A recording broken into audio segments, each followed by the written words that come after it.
Good morning. This is the Warwick District Council Licensing and Regulatory Panel meeting on Tuesday, the 6th of January 2026, to consider an application for a new premises licence under the Licensing Act 2003 for Burger Lab, 10 Clarendon Avenue, Royal Leamington Spa. The meeting will be live streamed except for the deliberation of the panel. Please ensure phones are switched off or put on silent. Present we have Councillors Dominic Harrison, Gorman and Carolyn Gifford. The Licensing Enforcement Officer is Emma Morgan. We have Environmental Health Officers Matthew Shirley and Sophie Cowlishaw joining us too, as well as Ellie Cowlishaw, who is observing only. I am Sophie Barbalow, Principal Committee Services Officer, and beside me I have Tyrese Horton, Committee Services Apprentice, who is observing only. I will now read the emergency procedure for the benefit of those present. There are no planned tests of the emergency alarm. If the alarm does sound, everyone present must leave by the designated exit route. If the preferred route is blocked, use the nearest signed alternative route. Do not use the lift. Everyone must assemble at the designated point, which is the central reservation in Regent Grove in front of the police station. Members of the public and press should report to a member of Town Hall staff who will be wearing a yellow fluorescent jacket. Councillors and officers should report to the committee officer. Please do not re-enter the building until the fire officer advises it is safe to do so. So our first item today is the appointment of chair for the meeting. Councillors, could I please ask for any nominations? I propose Councillor Harrison as chair. Does that find a seconder? In which case, Councillor Harrison, would you please take the chair? Thank you. Okay, welcome, Mr. Hassan. So if I could first of all ask for declarations of interest from members of the panel. None.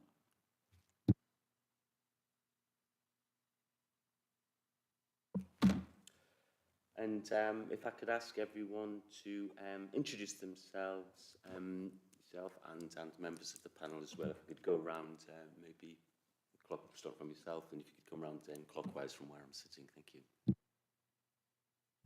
I'm Hassan Patel, CEO or Director of Burger Lab, Leamington, 10 Clarendon Avenue. Thanks.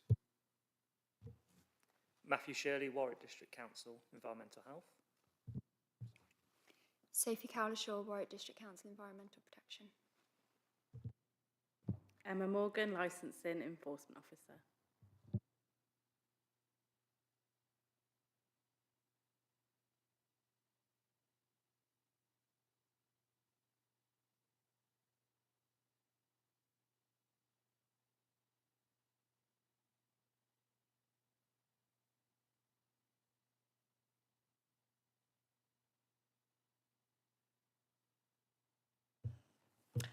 I'm Councillor Carolyn Gifford, Councillor for Milverton in Leamington. And I'm Councillor Dominic Harrison, District Councillor for Myton Heathcote Ward, and will chair of the panel. Councillor Kathleen Gorman, Councillor for Myton Heathcote. Nigel Bell, Legal Advisor. Sophie Barbalow, Principal Committee Services Officer.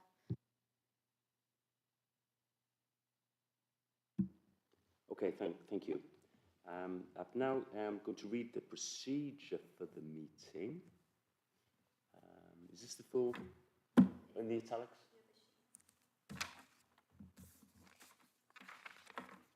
Oh, which one's that?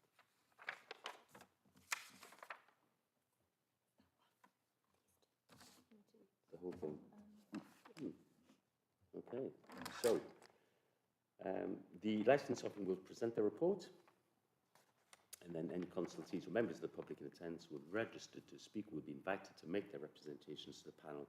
The applicant will then be invited to make representations in respect of their application or case and make comments on any of the representations that have been made. After each party has spoken, there will be an opportunity for the panel and the applicant to ask questions of their party in relation to the representatives they have made. Finally, all parties will be asked whether they have anything further to add in light of the evidence that has been presented, and the panel will retire to consider its decision. Evidence will not be given under oath. I like to remind all parties that the deliberate telling of untrue statements at this hearing is a criminal offence.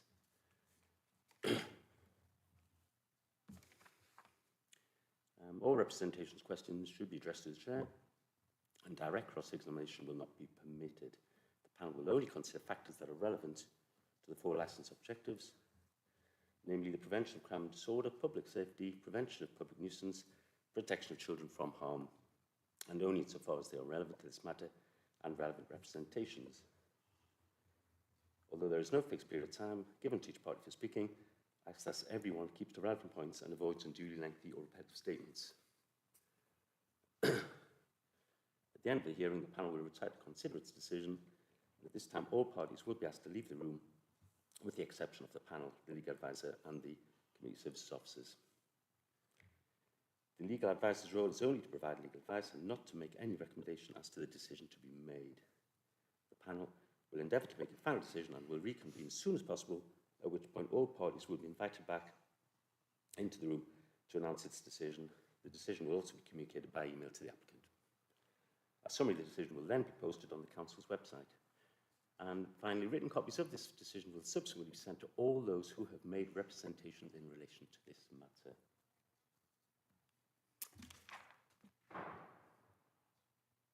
So if I can now ask the licensing officer to introduce the report and the panel to ask any questions of the licensing officer. Thank you. Warwick District Council Licensing Authority has received a valid application for a new premises licence at 10 Clarendon Avenue, Royal Leamington Spa. Relevant representations have been received in relation to this application. Accordingly, it has been referred to the licensing panel for consideration and determination of the application. The panel is asked to consider the information contained in this report and decide whether the application should be granted, and if so, whether the licence should be subject to any additional conditions. The following options are available to the panel. Option 1, grant the application as requested. Option 2, grant the application with amended hours and or added conditions and or excluded from the scope of the premises licence any of the licensable activities. Option 3, refuse the application. Burger Lab applied for a new premises licence on the 29th of October 2025. The premises is described by the applicant as a hot food restaurant takeaway with the capacity to host 9 guests. There is a kitchen at the back of the premises where the hot food is cooked and then served through a hatch. The relevant part of the application form is attached as Appendix 1. The applicant agreed some amendments with the licensing department to the operating schedule. These are attached as Appendix 2. On the 24th of November 2025, Environmental Health confirmed with the applicant that they were minded to object. This correspondence is attached as Appendix 3. On the 26th of November, Environmental Health submitted a formal objection to the application. This is attached as Appendix 4. On the 11th of December 2025, the applicant submitted a noise impact assessment to Environmental Health. This is attached as Appendix 5. On the 12th of December, the Environmental Health Department confirmed that they still had concerns in relation to the premises operating late and therefore would not be withdrawing their objection. The applicant replied on the 22nd of December, and this email chain is attached as Appendix 6. Whilst Environmental Health has commented on the planning restrictions in place at the premises, an applicant is able to apply for licensing hours outside planning restrictions, and therefore this is not something that the panel are able to take into consideration. A plan showing the location of the premises is attached as Appendix 7, and photographs of the premises location are attached as Appendix 8. A copy of the Council's Statement of Licensing Policy is attached as Appendix 9. Thank you, Chair.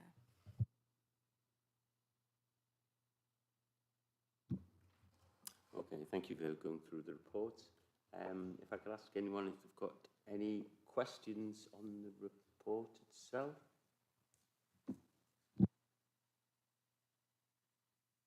I'm not completely sure this is the best question for licensing. It might be for legal. But is it the prevention of public nuisance the only thing that Environmental Health are objecting under?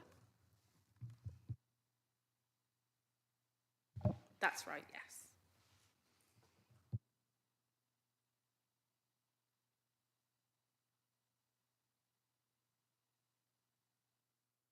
Yes, I just wanted to clarify. This is an application just for late night refreshment It's not an application for alcohol to be served, That's correct. No alcohol is applied for. which is quite unusual for these panels.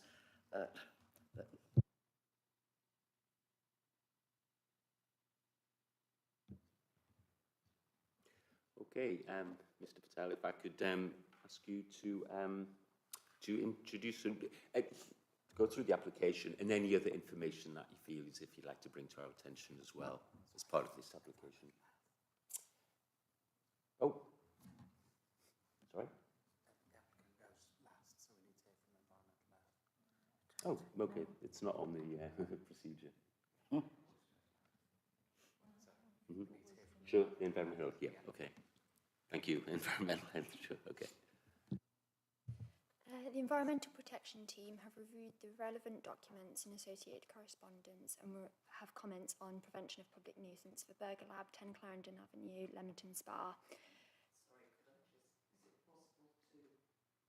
Is it possible to increase the volume?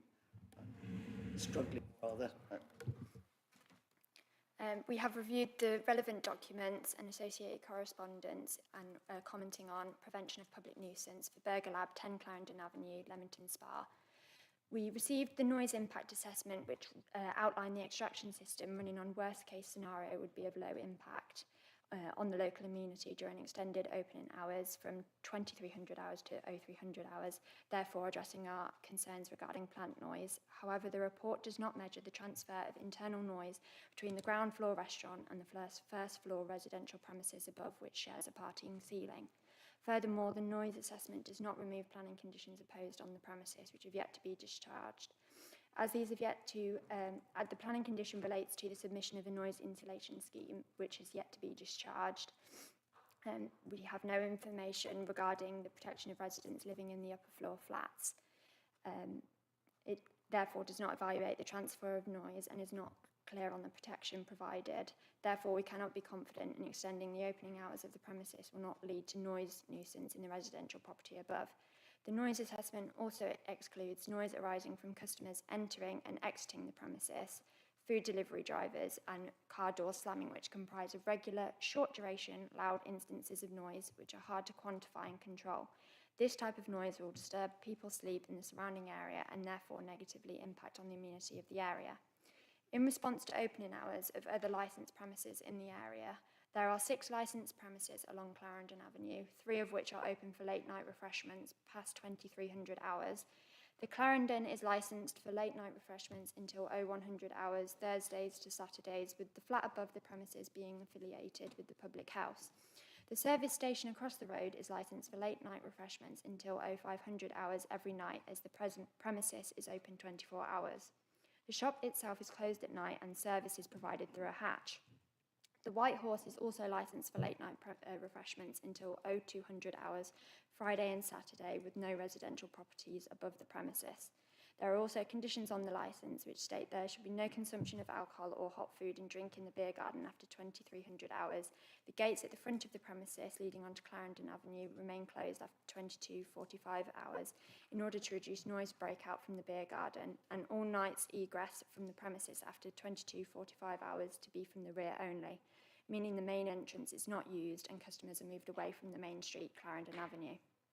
Furthermore, Environmental Protection have regards regarding increased footfall in the area, with extending opening hours until 0300 hours likely to attract customers from establishments further away, therefore delaying the dispersion of people from the centre and becoming a potential focal point for congregation of late-night visitors. As the main entrance is located on Clarendon Avenue and the premises only has a capacity of 9 people, queuing outside the premises on the street may result, therefore forcing residents in the area to close their windows and potentially worsen the situation in the area.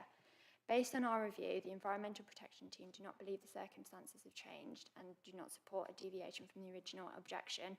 Environmental Protection have stated potential conditions on the representation form submitted if the councillors are minded to grant the application. Thank you, Chair. Thank you for going through the environmental report. Any questions on the report before we move on?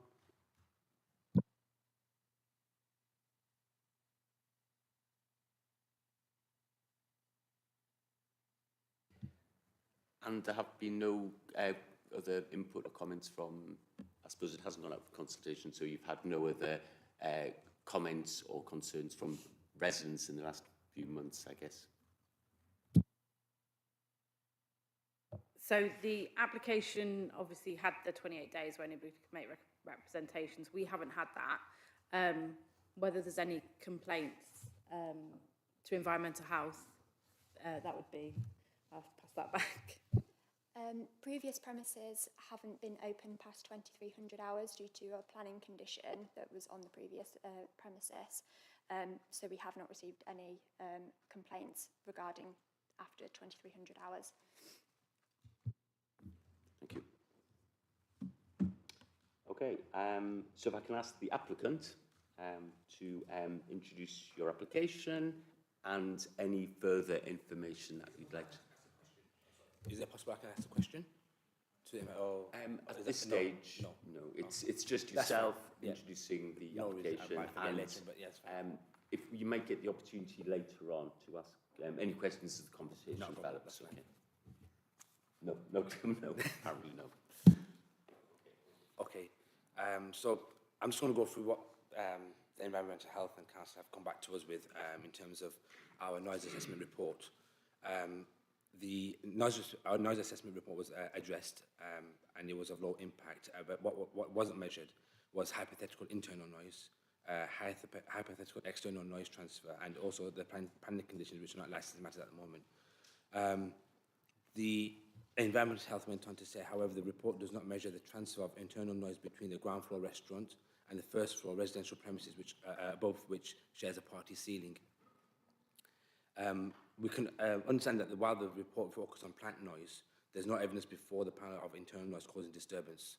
The premises will operate as a takeaway and delivery business only during these late hours with no music, no alcohol and no seated customers.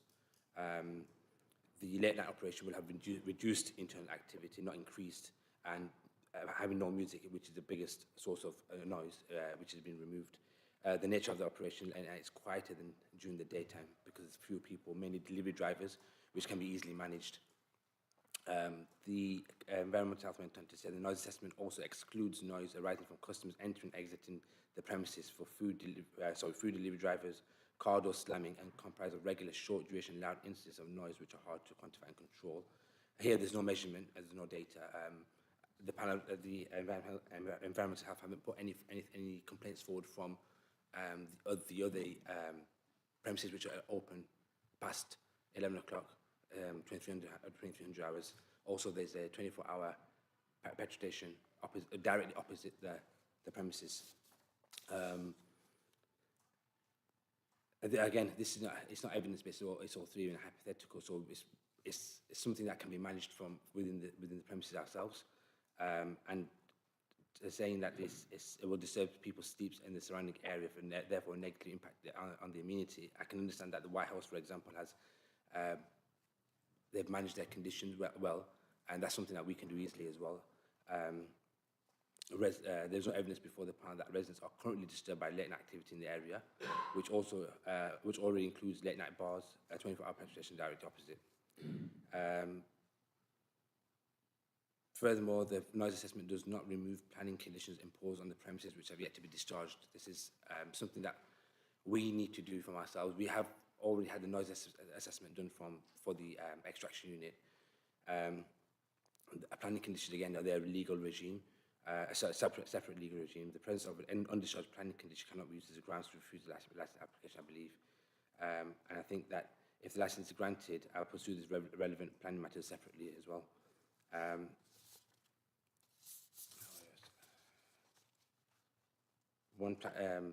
Environmental Health went on to say one planning condition related to the submission of a noise insulation scheme to protect residents living in the upper floor flats.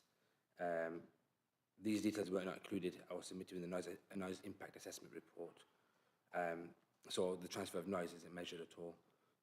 So they don't know what sort of noise is coming from downstairs to upstairs. And again, it's not certainty, it's just hypothetical. Again, these conditions can be easily managed, by having people at the door. Delivery drivers have to turn off the engines when they come in. there's lesser deliveries. We have a shop in Coventry at the moment that operates till 3 a.m. on Friday and Saturday, and 1 a.m. Sunday to Thursday, and there's lesser people, fewer deliveries. So it's these kind of things. I think they're very easily managed. I think there's no evidence of nuisance. The risk is low, and the conditions can manage it. There's no seating after 11 o'clock, so all the chairs will put up on the table, so nobody can sit in there. So there'll be no customers sitting in the restaurant.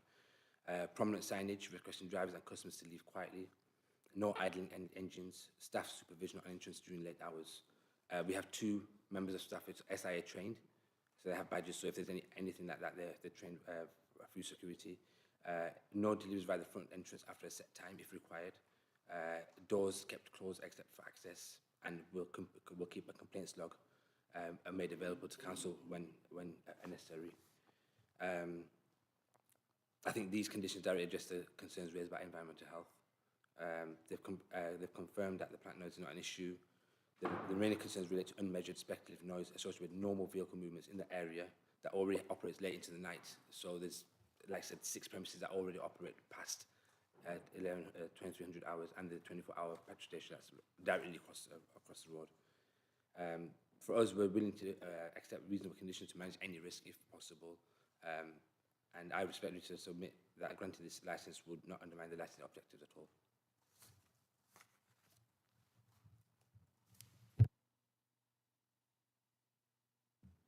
Okay, thank you, Mr. Purcell, for running through that. Very comprehensive summary and background. Thank you for that.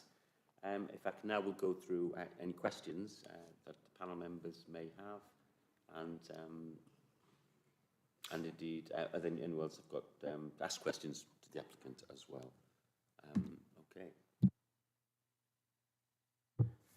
Can I just clarify the late night refreshments? Is it till 3 o'clock on Tuesday, Thursday, Saturday and Friday night? And if it is, why have you asked for the 3 on the Tuesday night? I think it should just be Friday and Saturday, and from Sunday to Thursday till 1 a.m. Sorry, That's fine for correcting that, because the report itself, the application does actually state it may have been an error. 3 o'clock finish on the Tuesday. Sorry.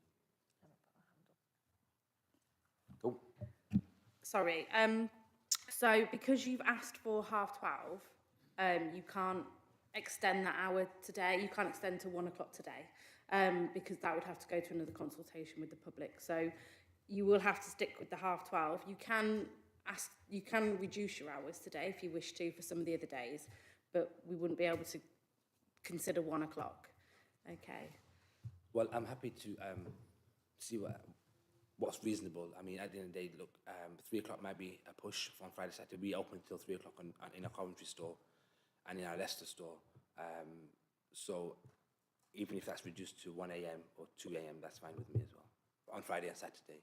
So Sunday to Thursday would be met to 12:30 a.m. and Friday and Saturday to 3 or 2:30, 1 o'clock. That's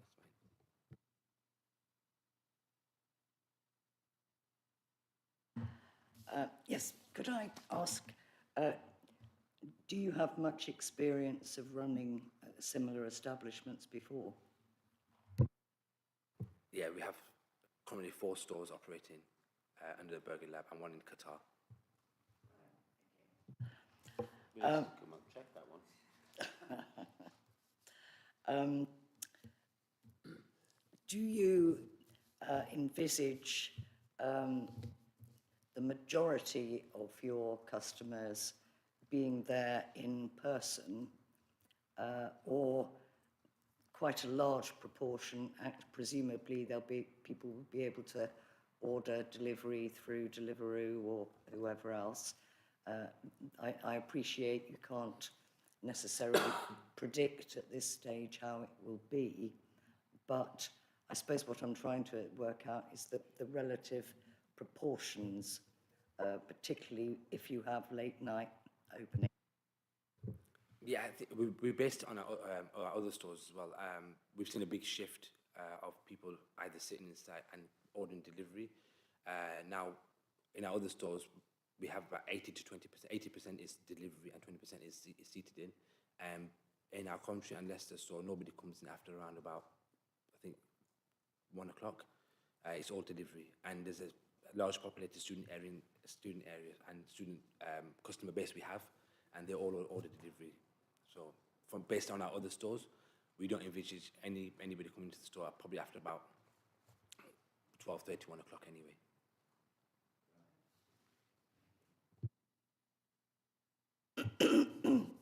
I can't quite find it at the moment, excuse me, but somewhere in your application you talk about hoping to establish for the outside area a smoking area and a non-smoking area, which sounded like a lovely idea, but I was just wondering how this would be managed in reality. I think this would be operated sort of restricted hours. And if it was, I mean, Clarendon Avenue, if there's space for having 2 or 3, 4 seats in the summer, between maybe May, June, July and August, and then close it off when it comes to the winter time, autumn time, then that's how we would manage it. Close it around 9 o'clock and all the seats would go up, so there's no sitting outside. Could I just clarify, I think your customer capacity was it 9, maybe? And you talk about having floor managers to make sure that you don't have more than 9 or that it is manageable. So I was wondering how many of these floor managers you would expect to employ. Just the one. It's small. It's a very small area. The counters sort of takes a large proportion of the shop. A floor manager would essentially do 2 jobs, probably just take the trays, and like I said, they're SIA trained. We have two current staff that are SIA trained. So if there's any trouble, at least they're fully qualified to deal with how they need to deal with. Yeah, and further on to that point that Councillor Gifford raised there about and I was interested in reading that section about how you ensure, the customers are being reasonable, and there's quite a lot in the operating schedule as well. Because how would you, again, expect to resource, because that's some undertaking as well as floor manager, which I think is plural, also door supervisor, and also litter patrol. That's quite an undertaking. So it's one thing to have it in the report and the application, but how would you expect to manage that? Because that's quite an undertaking. And again, how much staff would you have to do all those different responsibilities? Absolutely. Again, because our shop isn't crazily busy, we don't envision it to be having so many people in there at that time anyway. So we've based it on our other stores with the 80% delivery and 20% of eating customers. We don't see many customers coming into the store and sitting there. And after maybe 12, 11 o'clock, we can put the chairs up. So there'll be nobody to manage. It's just the delivery drivers, which they have their own sort of criteria and protocol to follow through Uber, Deliveroo, and Just Eat. So if they start messing about, then they also can lose their license. I hope that answers your question. Thank you, it has. But I wanted to establish that there will definitely be separate resource and staff. They're not behind the counter serving and looking after the kitchen, and also having to keep a check on the front of the premise. You've got separate staff to do those different roles. Absolutely. With the SIA trained guys, if they were on shift, they will be in the back, and we'll have the other guy coming up front. So for us, it'd be we'll definitely have to employ another member, or have another member of the team come in at that time. But it'll be completely separate to people behind the counter or in the kitchen. They'll be just managed on the floor. That's it. They won't be anywhere else.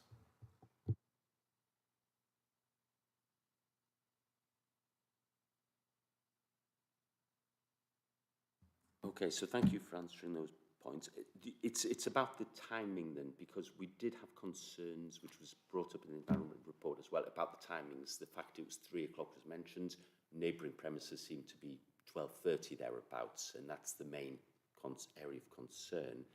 The fact you mentioned that you'd be considering bringing that forward, but also the fact that you believe only 20% would be clients turning up, is something we'll need to think about, because that is the main area of concern, is the potential noise to upstairs premises neighbouring beyond 12:30 and 1 o'clock, and how that's going to be managed.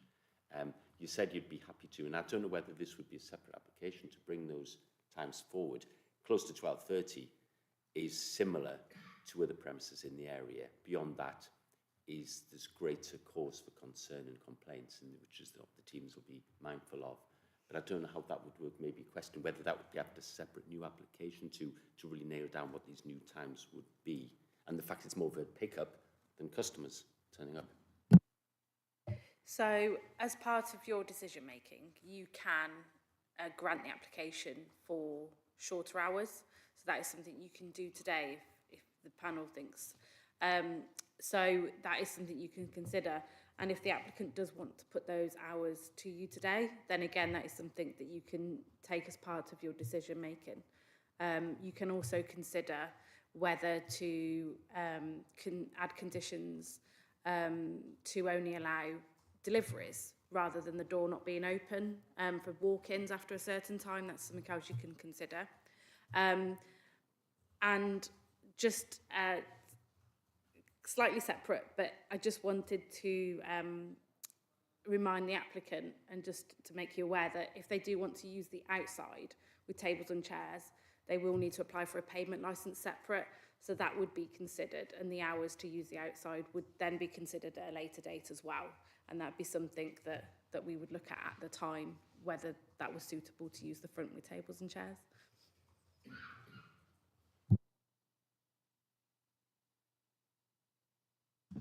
Any further questions from the panel?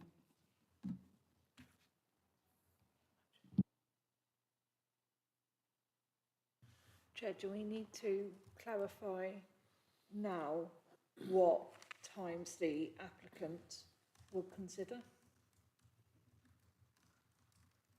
Or alternatively?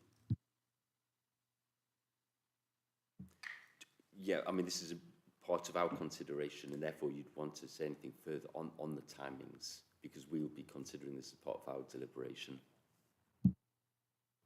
I'm happy to reduce them in line with the other premises. I think it's fair. I think there's one of the premises that operate till 2 a.m, but if that's White Horse, I think it was, which is literally two doors away from us. But yeah, I'm happy to reduce time in line with the other premises. Okay, thank you. Any other points?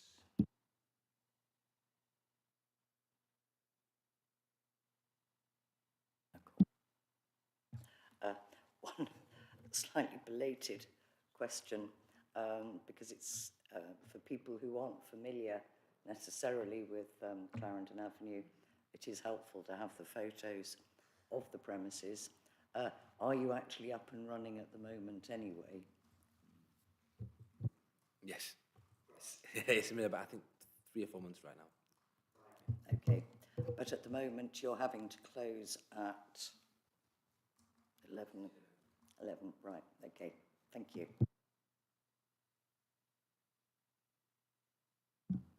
Okay, thank you. No other points from anyone in the room, any parties? In that case, would you like opportunity to say anything final, or would you like to finish at that point? I think I'm happy with managing these conditions if they are granted. For us, it's just business is tough, and we're trying to maximise whatever we can, wherever we can. We've looked at that in our other stores as well.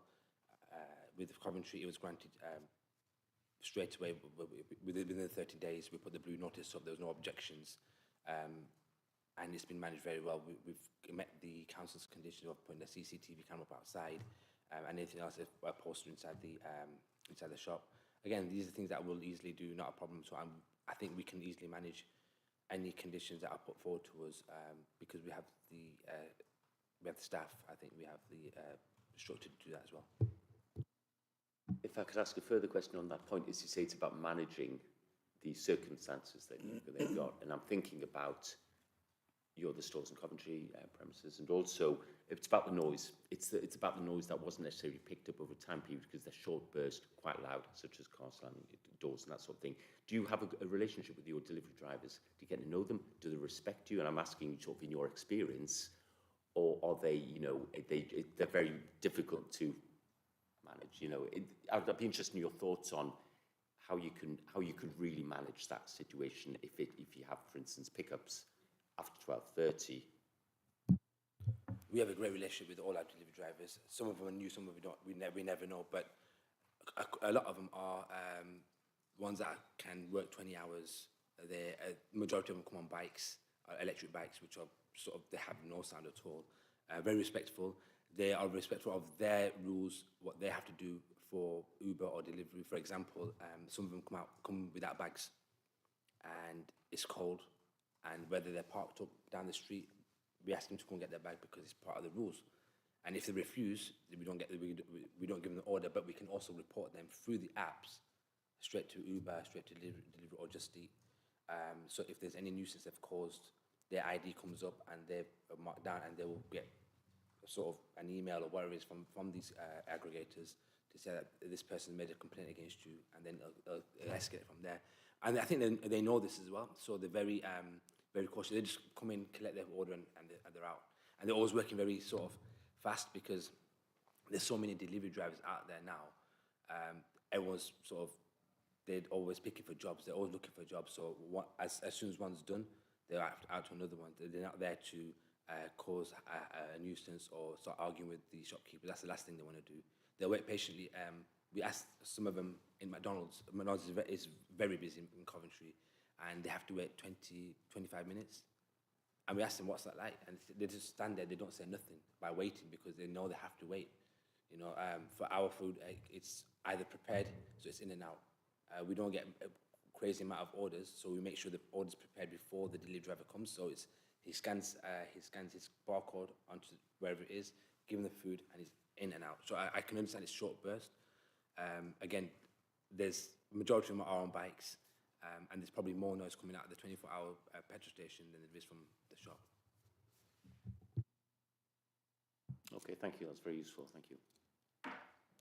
Right, in that case, that stage now where thank you for that. You can now invite to leave the room while we make a deliberation, further discussion. Once the decision is made, the committee officer will then invite all parties back, and then the recording is restarted. And then we'll be asking the officer to... That's later. So, yes, anything else I need to add? That's all good? Okay. Thank you.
Okay, thanks everyone for coming back for the remainder of the panel. We've been giving some consideration, and now if I can ask the legal officer to announce the decision of the panel. Thank you. Thank you, Chairman. This is the decision of the panel. In making their decision, the panel considered all of the information provided in advance of and at the hearing, and the statutory guidance and the Council's statement of licensing policy. The panel considered the potential impact on the licensing objectives, and in particular, the prevention of public nuisance. The panel noted the representations from the Council's Environmental Protection Team and the applicant. The panel therefore resolved to grant the application for a new premises licence at Burger Lab, 10 Clarendon Avenue, Royal Leamington Spa, for the provision of late night refreshment during the following hours: 2300 to 0100 on Friday and Saturday, 2300 to midnight on Sunday to Thursday. In addition, the panel determined that conditions should be applied to the premises licence in accordance with the operating schedule at Appendix 2 of the report, apart from the delivery and waste collection times, and conditions 1 to 7 as set out at Appendix 4 of the report. Where there is any contradiction, the proposed conditions suggested by Environmental Health will apply. The panel asked the applicant to note that outside seating would require a separate pavement licence. The panel also requested that the applicant install the noise attenuation in accordance with planning conditions as soon as possible. Thank you.